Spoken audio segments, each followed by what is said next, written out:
తెలుగు వంటలకు స్వాగతం. ఈ రోజు మనం తయారు చేయబోతున్నాం ఎంతో కమ్మనైన గులాబ్ జామ్. దీనికి కావాల్సిన పదార్థాలు, తయారీ విధానాన్ని ఇప్పుడు చూద్దాం.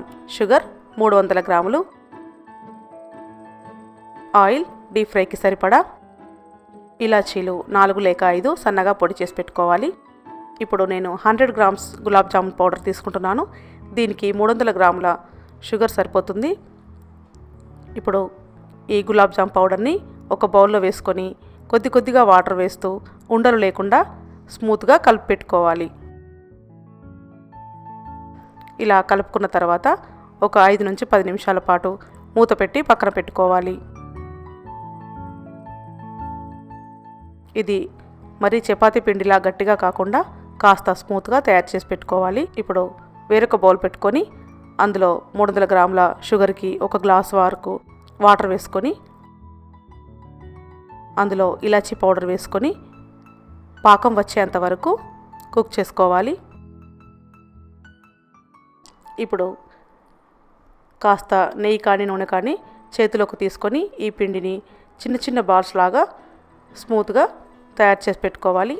ఇవి పగుళ్ళు లేకుండా చూసుకోవాలి. ఇలా అన్నీ తయారు చేసి ఒక ప్లేట్లో పక్కన పెట్టుకోవాలి.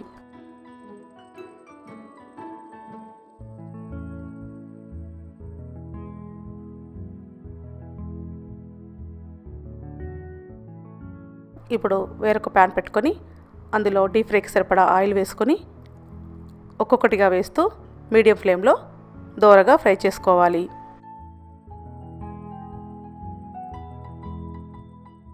వీటిని అటు ఇటు తిప్పుతూ ఒకే రకమైన రంగు వచ్చే విధంగా తిప్పుతూ ఉండాలి.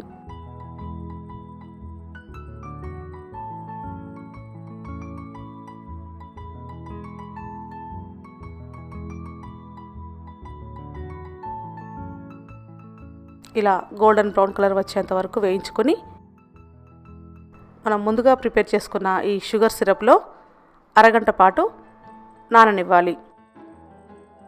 ఇలాగే మిగతా పిండిని కూడా మొత్తం తయారు చేసుకొని ఈ షుగర్ సిరప్లో వేసి అరగంట సేపు నాననివ్వాలి. దీన్ని సర్వింగ్ ప్లేట్లోకి తీసుకొని సర్వ్ చేసుకుంటే ఎంతో కమ్మనైన గులాబ్ జామున్ రెడీ. దీన్ని మీరు కూడా ట్రై చేసి మీ ఇంటిల్లిపాది ఆస్వాదిస్తారని ఆశిస్తున్నాము. దీనిపై మీ అభిప్రాయాలు, సూచనలు మీ కామెంట్స్ ద్వారా తెలపండి. మరిన్ని వంటల కోసం తెలుగు వంటలు ఛానల్కి సబ్స్క్రైబ్ కాగలరని ఆశిస్తున్నాము. ధన్యవాదాలు.